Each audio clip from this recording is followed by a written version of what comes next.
3 ways to come up with an idea for a disruptive product. We'd all love to have that big idea that makes us rich. Imagine if you were the person who invented Velcro or Post-it notes. With a simple mechanical solution, you could change your life, while also making life easier for millions of people around the world.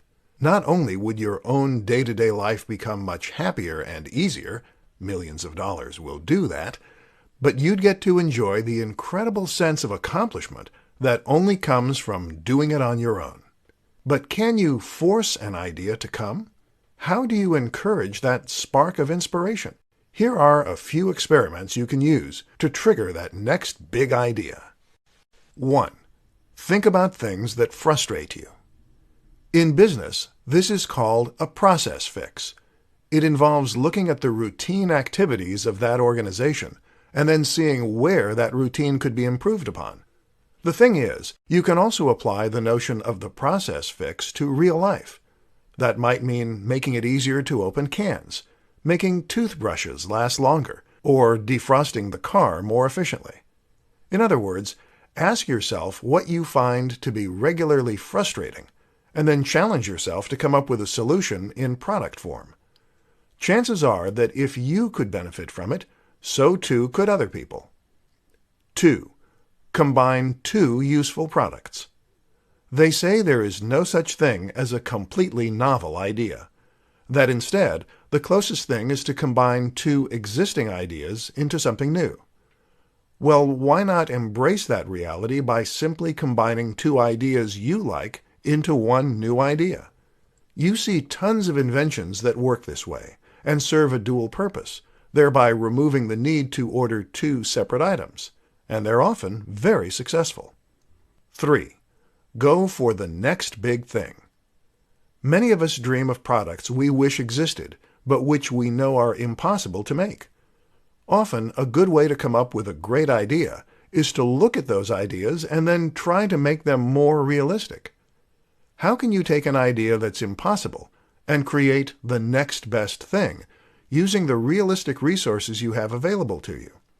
Often what you'll find is that you can get much closer to fulfilling the original brief than you probably expected. 4 innovative businesses you can learn from. Not every new business idea needs to be truly original.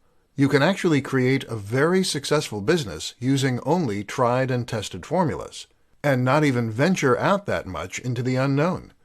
In fact, this is sometimes the safer bet when it comes to creating a new business model. The problem is that it takes a truly innovative business idea if you really want to take the world by storm. If you're just happy to make a little money, then sure, something basic and already proven will work fine. But if you're looking to become a billionaire who forever changes the status quo, then you will need to come up with something completely new. Let me share 4 examples of companies that have done that in exciting ways. 1. Facebook. Facebook completely changed the way that we interact with one another, the way we stay in touch with friends, and the way that we make new acquaintances. The idea of a social network is not new, of course, but it was the countless smaller ideas that Zuckerberg and the team implemented that really changed things up and ensured that the site was a massive sensation. 2. Uber. Uber is an example of a company that makes use of the sharing economy. This is a taxi service that is run by its users. Rather than pay obscene amounts for a taxi, why not hire someone local who is happy to give you a lift for much less? It's no exaggeration to say that this is making massive waves in multiple industries. 3. Airbnb.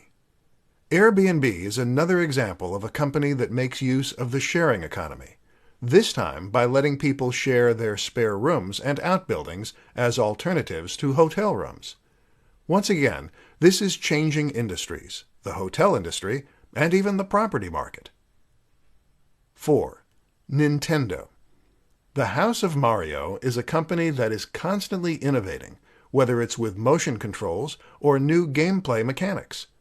The latest innovation, of course, is the Nintendo Switch, which combines the company's portable and home consoles into a single machine. The appeal is the option to take AAA titles on the go with you, but then be able to play them on the big screen when you get home. It's early days yet, but so far the signs are very positive, and the company has sold more units than any other console at this stage in its life. In other words, you don't have to be a young, hip startup to innovate. 4 ways to make your Kickstarter campaign more successful. These days, coming up with an idea for an invention and then planning on selling it is always going to mean making a trip to Kickstarter. Kickstarter is the preeminent crowdfunding site, which means it's a platform on which you can announce an idea for a product and then see if there is a desire for that product. If so, then viewers can become backers and help fund the project, eventually receiving the resultant product at the end as a thank you. This means you no longer have to find an angel investor and give away shares of your business, and you no longer have to remortgage your house and pin all your hopes on a crazy idea. But going on Kickstarter is not a guarantee of success. In this presentation, we'll take a look at how you can help ensure a positive outcome for your product. 1. Make a great video. The most important aspect of your product page is to make a stunning video. This needs to demonstrate all the best qualities of your product, and it should have high production values, which will help make you appear more professional and capable. Invest in a good camera and editing software, and if you don't have the knack, hire someone who does. 2. Offer exciting incentives. It is normal to incentivize backers by offering rewards for different levels of funding. As you might expect, it's important to ensure that these incentives are exciting enough to actually be worth the money, so make sure that they are, whether that means offering discounted products, bonus packs, or the backer's name somewhere in the credits. 3. Time it well. As with comedy, timing is everything in the world of crowdfunding. Make sure you time the actual launch of the product well, but also think carefully about how long the campaign should run for and when it's going to end. 4. Prep and pickup. A strategy recommended by Tim Ferriss is called prep and pickup. The idea is that you're going to work on all the emails, ads, press releases, and other marketing materials before you launch your product. From there, you will have everything ready to go, and all you need to do is click Send at the appropriate times when the product is live. This prevents the scenario where life gets in the way and you can't promote your product as much as you should. 5 examples of businesses that take full advantage of the sharing economy. The sharing economy describes a move away from money and back to the free trade of services and products. Once upon a time, before money existed, we would bargain with other people for goods and services by offering things that we could do or offer in exchange for things that they could do or offer. Need someone to chop down a tree? Then offer to cut their hair, or give them some of your eggs. Then money came along and was used as a way to represent value. This could be traded for goods and services in lieu of providing goods and services back, thereby making transactions much simpler and easier. But at the same time, money also created many of the problems we see today, and you don't need me to tell you what those are. Fortunately, technology is giving us a way to take matters back into our own hands. Technology is perfect for facilitating transactions that don't need money, and hence we are seeing the free trade of goods and services once again. Businesses take full advantage of this and are among the most innovative and successful on the planet right now. In this presentation, we will consider some examples. 1. Uber. Let's start with one of the most high-profile sharing economy businesses out there. Uber is a company that seeks to remove the need for taxis and public transport by letting anyone offer lifts for a small fee. The result is that the costs are much lower, and rides are always available, and it has taken off to the extent that it is actually threatening the taxi industry. 2. Shpock. Shpock is an app that acts like a yard sale. Got something you don't want? Take a photo and upload it to Shpock to sell it back within your local area. 3. FreeCycle. FreeCycle takes the idea of Shpock one step further by encouraging its users to give away things that they don't need anymore, but would otherwise have to pay to dispose of. 4. Airbnb. Airbnb is Uber for accommodation, allowing anyone to offer up a room, outbuilding, or attic as a place for people to stay. This is not only changing the face of the hotel industry, but even the property market. 5. Couchsurfer. Couchsurfer is to Airbnb what FreeCycle is to Uber, essentially getting people to offer accommodation for free. By letting people crash on your couch, you win goodwill to crash on the couches of other people, and thereby get a free place to stay wherever you are in the world. 6 ways to get funding for your new product idea. Got an idea for an amazing new physical product that might just change the world and make you a profit in the meantime? This is an incredibly exciting position to find yourself in, especially if you truly believe in the idea you have. That's also why it's so tragic to find yourself unable to make that vision into a reality. If you can't find the funds to manufacture your product, then you can't create it and you can't sell it. It's that simple. In this presentation, I'll show you 6 ways to find funding for your idea so that your good ideas never have to go to waste. 1. Crowdfunding.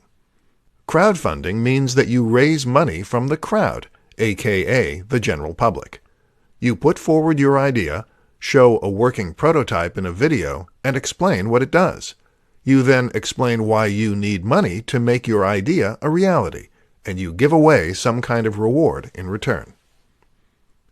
2. Pre-orders. Another option is to take pre-orders for your product. This is another way to get money up front and test that the audience is there. If you don't get enough pre-orders to cover the manufacturing expense, then you simply cancel the pre-orders. 3. PayPal Working Capital. Don't overlook this option from PayPal. PayPal Working Capital is a business loan from the online payment processor that allows you to pay just a single fixed fee, which is usually quite reasonable, and then make repayments out of the money that comes into your PayPal account. While the fees aren't the lowest, it's the ease with which this loan works, the lack of impact on your credit score, and the convenient repayment system that make it a good option for inventors.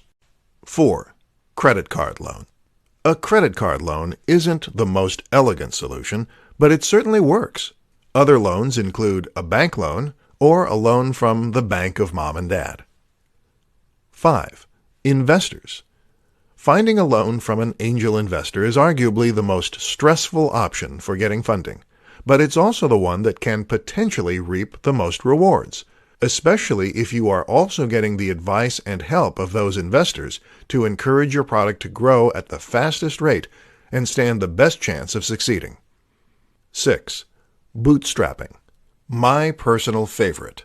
Bootstrapping means that you sell another product or service in order to raise the money for your bigger and more ambitious venture.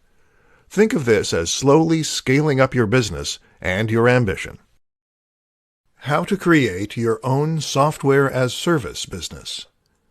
The notion of software as a service is a very interesting one, and one that is very different from pretty much any business model that has gone before it.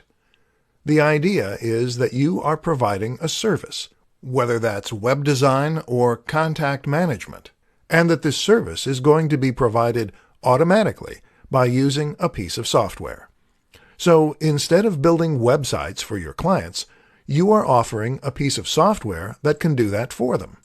The great thing about these businesses is that they can provide services that would be impossible to offer any other way, and they can allow you to take a very backseat approach to running them, generating passive or near-passive income. So how exactly do you create such a business? 1. Come up with the idea. The first thing you need to do is come up with your business. This is easier said than done, of course, but one useful question to ask is whether you can in any way productize a service that you're already providing. This is how Matt Mullenweg came up with the idea for WordPress, by asking how his web design company could be made into a product, and thereby scale to unforeseen heights. Another question is to think about the tools you use on a daily basis, and how they could be better as an SAS. 2. Implement the idea. The next step is to implement the idea. The problem with this is that it will very often involve programming, using a web-based programming language. This is code that will run on a server, and common languages include PHP and Python. These are very complex for beginners, which is why the best option is often to outsource the actual creation of the product to someone who knows what they're doing. Use Upwork or something similar to find the staff. Alternatively, you can try using a social network building solution, several of which do exist. 3. Market the idea. Finally, you just need to market your idea. A good place to start is with your existing client list, if you have one, and from there you can try building an email list as you would for any service. Often, SAS means B2B, but not always. Otherwise, you can try using advertising and more traditional means of internet marketing. Invest the profits you make into more advertising to scale up your business, and then watch as it grows. How to find a need in a market and fill it. One of the best ways to come up with a successful business model, whether it's for a product or a service, is to find a simple need in a market and then fill it. In other words, what do people want that they don't have, and how can you satiate that need for them? If you can do this, then you'll be able to clearly communicate the value you offer and theoretically see a lot of sales as a result. In this presentation, we'll look at some ways you can identify those needs and fulfill them. 1. Look at existing products. One way to find a gap in the market is to look at the existing products in that space. What you'll likely find is that a few companies have got the niche stitched up, but that there is still room for improvement and still room for new products. Ask yourself, who are these products not catering to?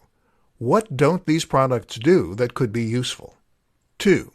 Look for pain points. They say that a good writer should always write what they know.